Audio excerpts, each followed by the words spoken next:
Hey everyone, what's going on? Joey from the Wildwood Video Archive, and currently we're in West Cape May.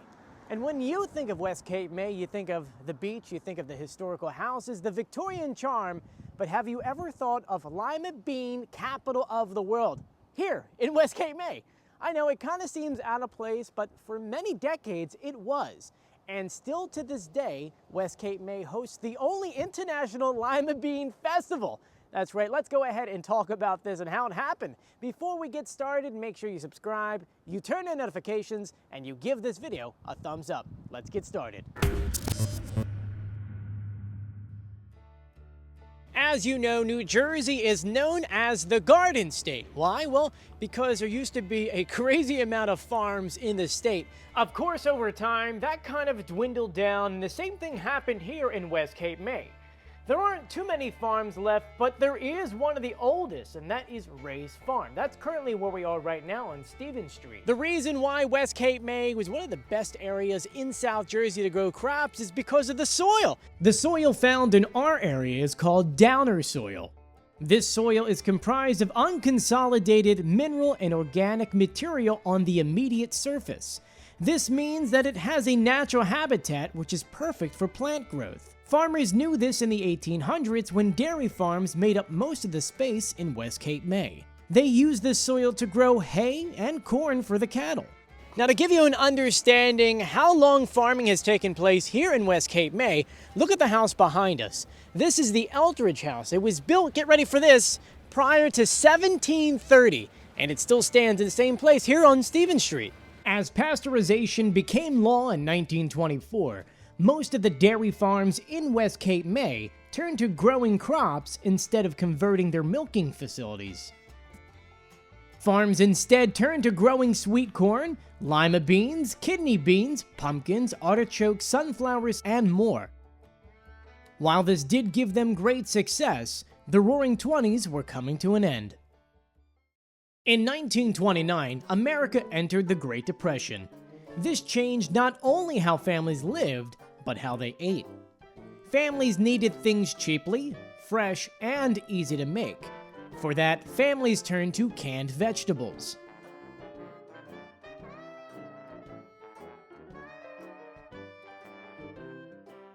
In 1887, inventor James D. Cox came up with a new hand capping machine that could cap and solder 6 cans at a time.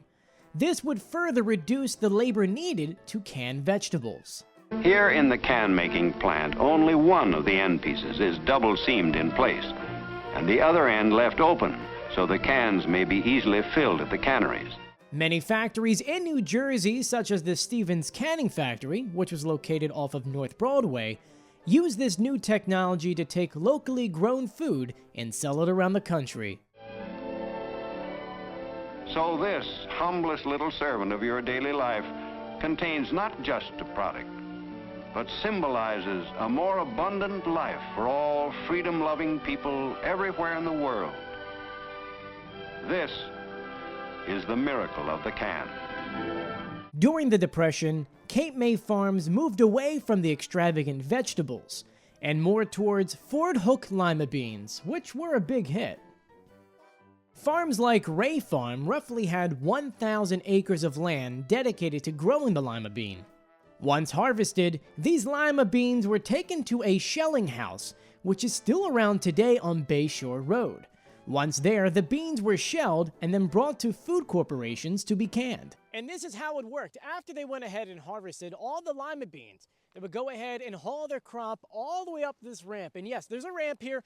It is definitely covered with all this growth, but they would go ahead and back their truck all the way up to here, where they would then go ahead and dump their entire haul. If you look inside, you can still kind of see the equipment. It would go ahead and go into this little funnel where it would travel up this belt, and they would get shucked, where all the beans would actually get separated.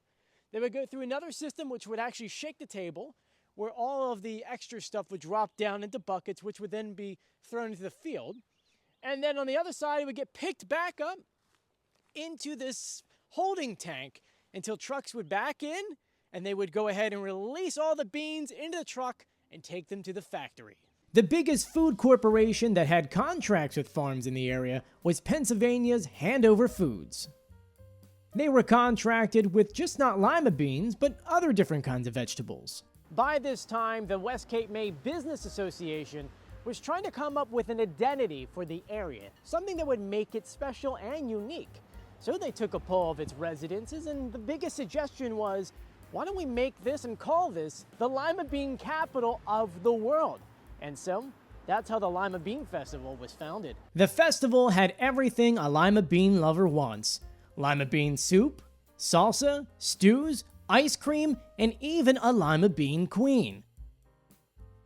The festival was a major success that brought many people into the city.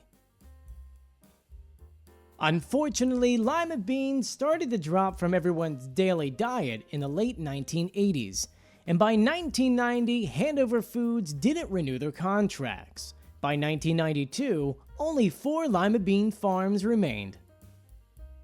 This didn't deter West Cape May. Even though there aren't any lima bean farms left in the area these days, West Cape May still puts on its yearly Lima Bean Festival.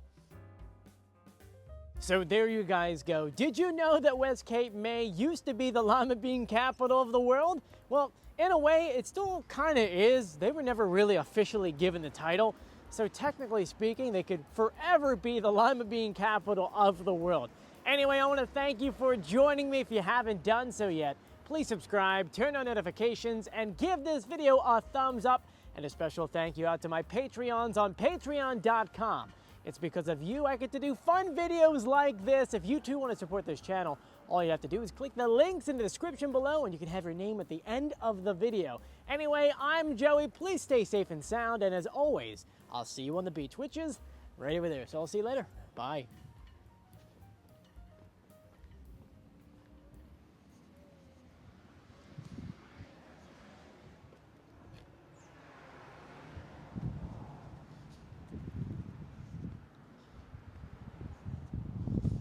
Oh, you're still here? Oh, I want to show you something. You know, the other day I did a video about the history of the Cape May Driving Park, the lost racetrack of Cape May. You know, it's funny. I did a lot of history videos down here. It turns out that wasn't the only one. There was another one in North Cape May. And if you have any information about that, let me know, because might be another story in our future, because one of the buildings still exists. Anyway, see you later.